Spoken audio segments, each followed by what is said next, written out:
actually, I'm not giving solution. I try to give you more problems than solution. I have no solutions. I have a lot of, let's say, thinking and questioning how to properly teach Python to people who are not familiar with scientific problems in general. Imagine that the average student doesn't know anything about folders or make a loop or something like this. So you really have to start from scratch. And so sometimes, you know, it's important to go to the level of the students and to try to solve the problem. I mean, to try to teach the best as you can. Just a few words. There are 3 parts in my talk. Just some little summary at the beginning, then some, let's say, ideas about the methodology that we can try to have, and then finishing with some idea and suggestions. So just to tell you where I'm from, I am a magnetism. I don't do coding for work, and I do for fun, and for sure, but especially because I need to solve practical problem in experiments. I'm a physicist, and but I have to tell you about Jim Setna, who was my teacher in some sense, that years ago we were trying to understand what happens when you see a system which is not as large as you expect, and you just look into your system in a small window, and we try to understand the statistics of this, and we found that there were some distributions, strange distribution that we didn't see in the past, and so my question was, how can we manage all these different lines? How can we model them? How can we fit the parameter? And he says simply, with Python, of course. And for me, it was the first time, and then we swapped the seats in front of the computer, and in 20 minutes he wrote 3 classes and started to solve the problem. Then we spent 6 months, but I was surprised that in half an hour he could solve something that I have no idea how to do it. And so from that time, this is my last, let's say, picture, which took me 5,000 lines of coding, but this is an experiment, and I'm very happy that after that day, let's say 5 years later, I could really use Python to analyze data in real experiments.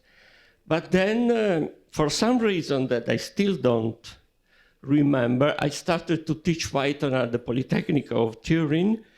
At the beginning with only just 30 students, then the year later, 2 years later, there were about 170 students. So at that time, Python was not so popular at the university, believe me.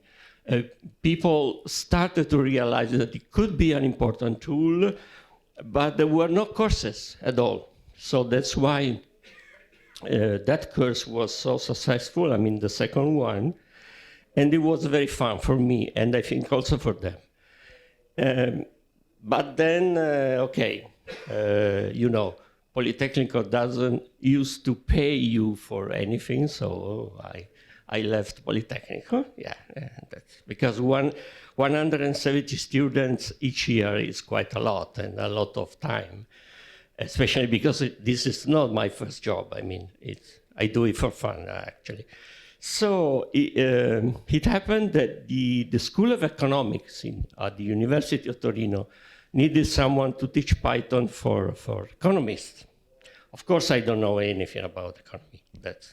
But you know, the basics can be very general. So.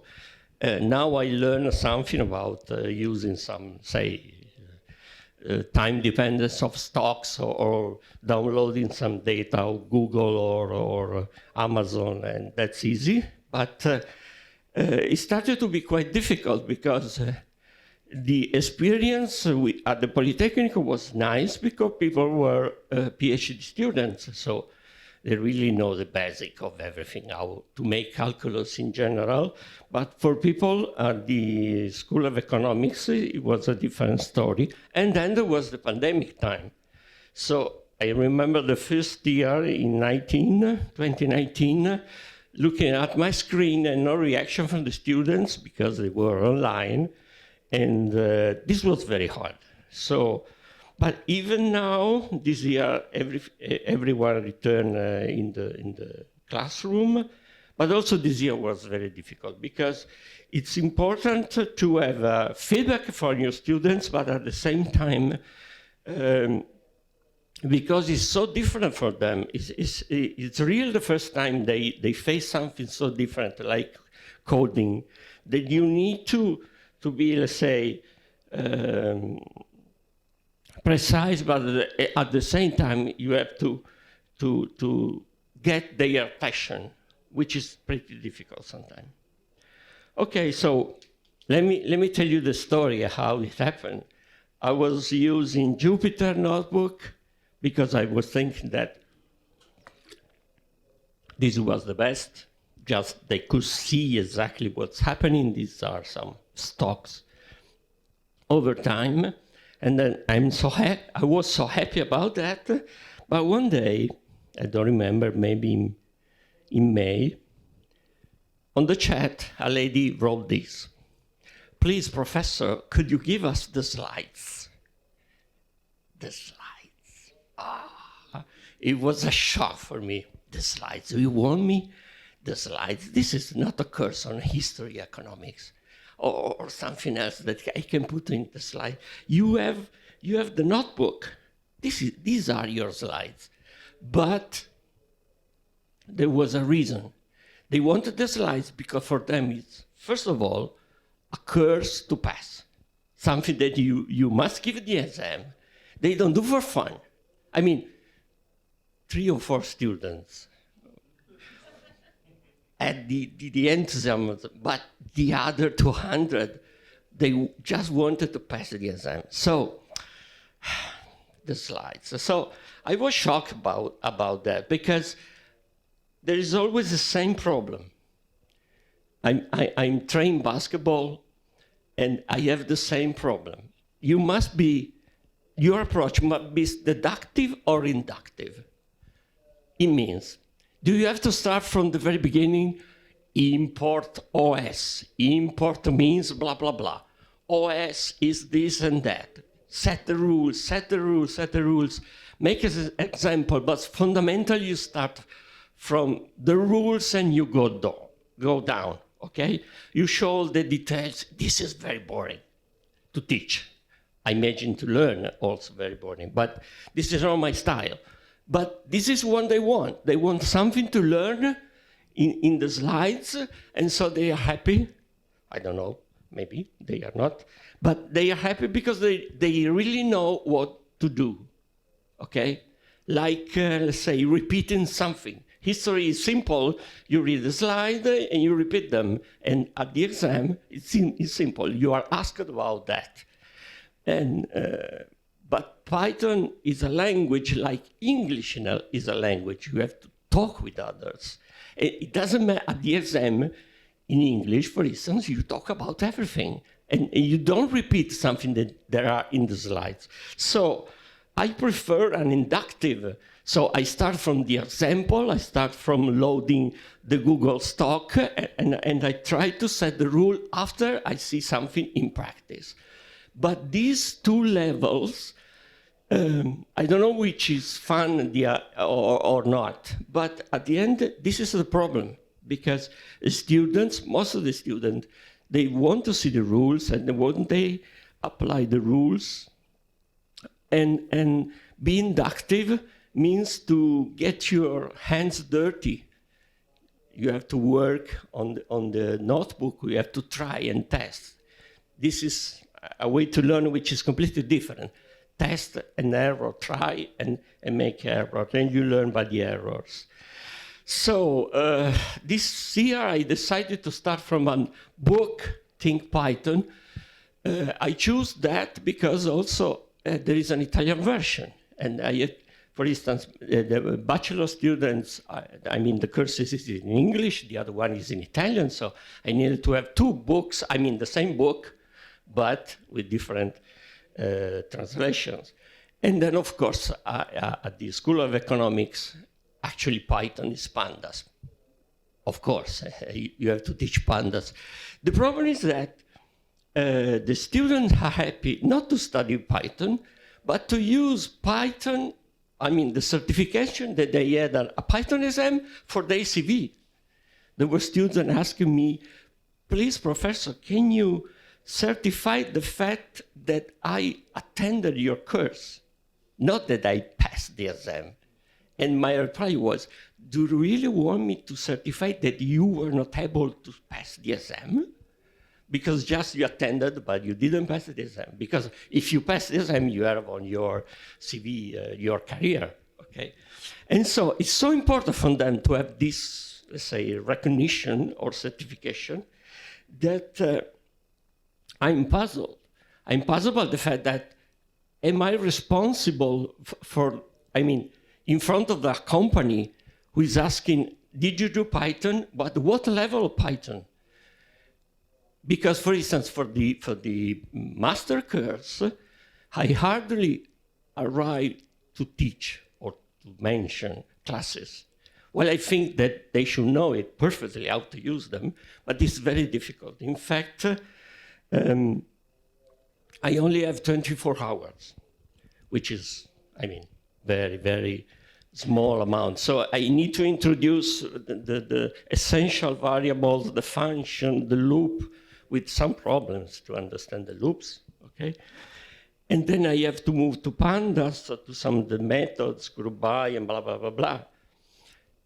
And the students complain about the fact that I spend only 6 hours over 24, which is a lot of time, talking about classes at the master class, actually, because they say, oh, this was too fast. All the other parts were slow, good enough. The classes were too fast. And I realized that, you know, there are problems with the concept of abstraction and also the concept of instance.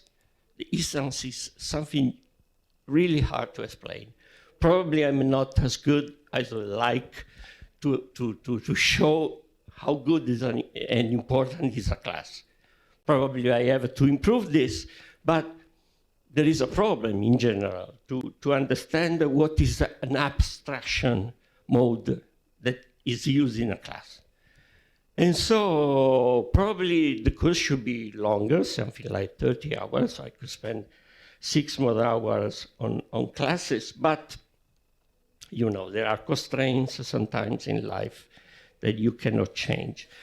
And then there is the problem of test. How you test your children, I was going to say. There are some, let's say, terrific tests that I used here. So people are not able to recognize a tuple just because you put two lists, and for them it's a list, or they are not able to multiply a list twice. These are real exam. I mean, there is the red cross, meaning this is wrong. But okay, look at this. This is like asking the slides. So the same shock I had when I saw this, because can you imagine a poor professor, which is not a professor in life, okay, trying to find 4 different answers for a stupid question like that? It's so difficult. So you put 2, 3, 6. I could put 0. Say, what is the craziest things I can imagine? Oh, let me try. String 4 to 0, which are 4 to 0 are the values of the dictionary, which are not strings, of course. Okay, let me try to put, and I got not one. I mean, not all of them, of course. The majority was correct. But I had some answers like this. And so I say, what do they have in mind? What? And the second question was, I was wrong in something. if they can give this answer. Okay, you know, there are two groups in university, in any course you do. The slow one, I mean, someone who didn't study anything, and so they are around 14, 16, 18, sometimes they got 20 by chance. Right? And the other ones are people who are studying, and so they are around 26, I mean, as a vote at the end, as a mark. So they have 26, 28, there is someone who's got 13, and that's normal. But you know, there are problems. I know, you know the Feynman rule, not that one. I mean, the simplest Feynman rule, there are 20% of the students, you can say whatever you want and they understand. 20%, they don't understand even if you are the best teacher in the world, they don't understand. You work for the other 50%, okay. So, but I get upset as well when the low 25% are giving that test. So, how can I be a good teacher? Or in general, who is a good teacher? Well, I don't know. I know that there were probably no longer exist courses where they had no pi at the university. They had no pi. They use range for I in range, something to run over a list, or they didn't use dictionary. Or I mean, I call them Pythonized C or C Pythonized. So some courses where it wasn't Python, it was something else. Anyway, given that problems that probably have been solved somewhere, it's a difficult question, because if the companies, I have in mind the company working in economics, if they want the students able to use Python in their work, we cannot certify that they are able to do something unless we set some levels. And so, because passing the exam is a sort of certification, but a general certification. So, if we want to make a comparison with the English, for instance, I think I'm teaching C2. C is the lower level, right? I don't remember. A is the highest. It's the opposite. I always confused about that. So I'm teaching A1, sometimes A2, but I don't know the companies who are expecting C or B at least, okay? So I think that maybe we should, thank you, we should have some levels. I mean teaching or in certificating. I know that it's impossible to certificate a course, especially at university. And I know also that the teachers are not chosen by the fact that they are able and they know Python very well. They belong to some categories, and that's another story. I mean, they belong to some informatics section, and doesn't matter. The experience doesn't matter too much. At the same time, it would be nice to have two things. Some test as a reference test. I know there are many, but I couldn't find my best solution. And also, it would be nice to have good tests.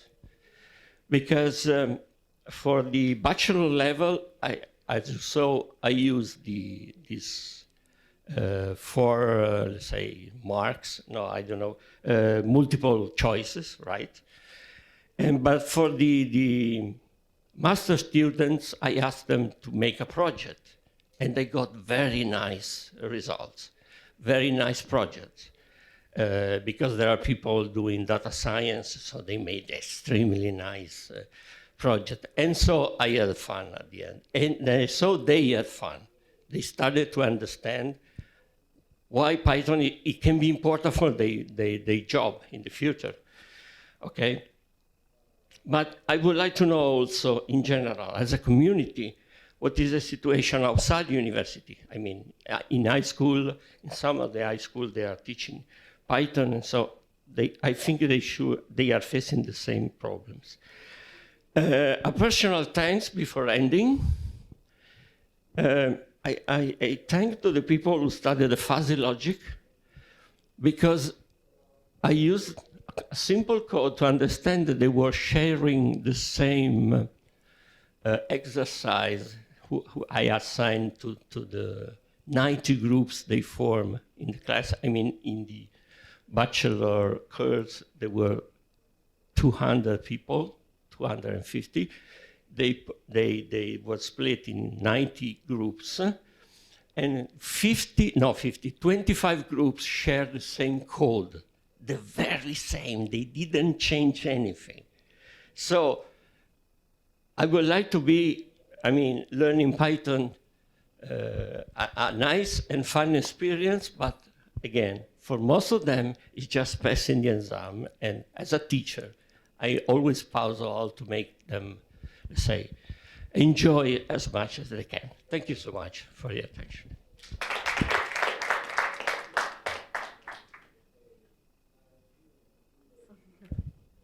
Thank you very much, Giancarlo. Well, very insightful and truly important to spread Python to the new generation as well. And I want to ask you, if you have any question, please raise your hand. Perfect. So we have the first one. Hi, I'm not sure if it's a question or a comment, 'cause I'm a software developer, and there actually are a lot of tools to test for Python or any languages like HackerRank or Project Euler. So students can go on and they can actually do exercises using Python, and it's really, really helpful. The second thing, I can send you the link because there are some also that look at skills in development that it's similar to, they put the ranks like A1, A2, if you can do this, you're at this. It's sort of parallel to how they have it in language as well. And the other thing is a comment, because I used to be a teacher, so I totally really enjoy this and I recognize the challenges. And I also appreciate how it's really also refreshing when I see another teacher says, I'm looking at the people who are not getting it, and I want them to get it. So, and I appreciate that, and it was a really good talk. Thank you. Thank you. I'll let you to comment actually to this nice notion. Thank you so much for sharing. No, thank you so much. I don't feel alone, but thank you so much. No, it's important to have a continuous test. That I realize that, yeah. Thank you so much, because if they have some tools, every 2 or 3 weeks they can check what they learn. Because some of them started to learn in the 10 days before the exam, and that's the other problem. So we should force them to try and test them every time. But giving some, let's say, constraints. By 2 or 3 weeks you have to do this. That's probably, unfortunately, it's like this, but thank you so much. So we have a new questions. Yeah. So as you mentioned, Python is really multi-purposes, right? So we mentioned data science, you mentioned other perhaps web-based project, but do you have experience also to teach on the side of DevOps perhaps, and also with the data engineering side? And yeah, databases also in general in Python. And what's your experience in teaching Python for backup design? So something that sometimes could be less intuitive to get in, but perhaps also to could be a great knowledge of the structure itself using Python. I think in 24 hours. It's impossible to go beyond the very basics, because for each of the variables I show, strings, list, or dictionary, I spend one lecture, which is 2 hours or 3 hours. Of course, going beyond that would be very, very nice, and so something, let's say, like more structural, or it would be very nice, but it's impossible. It's impossible. And that's why it's so difficult to extract the minimum for a short course. Because if you have 50 hours, if you have 2 semesters, okay, that's another story. But with these constraints, It's hard to find. I mean, sometimes I had to stop on some properties, for instance, of strings, because it's taking too much time. And so I say, okay, if they want, they can learn themselves. I cannot say everything, also because it's boring. So the main problem is selection of what to say. So. No, thank you. I actually had something about that. How they react to follow-up of these courses. So we saw the different criticalities. We saw the approaches of testing. How about the approach of having a test prerequisite to then access to a more advanced course that then could be on DevOps, data science, on any kind, and how the schools, university react to this kind of proposal, also to prepare to the future of work in a way. So quite important right now. When you have two courses, I actually do two courses which are mostly the same, so bachelor and master. I saw that people, that after 3 years, I start seeing people who attended the first course doing again. I do the very same, and I understand that they needed to start again, okay? But some of them, they have a follow-up in the sense that they start to be, for instance, I had a student for the thesis, for the master's thesis, he said, oh, now I understand. It's like a game for me, like a video game. I like to put this and that and this. He did a very nice, I mean, it's one, I had two like them. But this is the typical, let's say, learning time. Maybe twice, you do the same course. At the end, some of them start really appreciate and use. Otherwise, I mean, there is not the real time to get to that level. Yeah, thank you very much, Gianfranco. But they're quite important issues. So probably a good way to finish is to teaching more Python.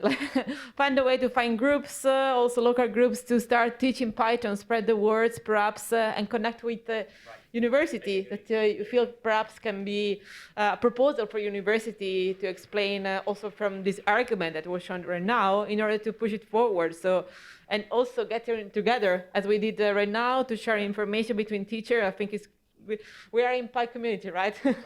So it's quite crucial to share the experience, the best practices, that it actually works from the youth generation. Perhaps we have to do Python on TikTok. Start to do small Python on TikTok. Let's start it, right? Okay, so if there are any other questions, okay, perfect. So another round of applause for Gianfranco. Thank you.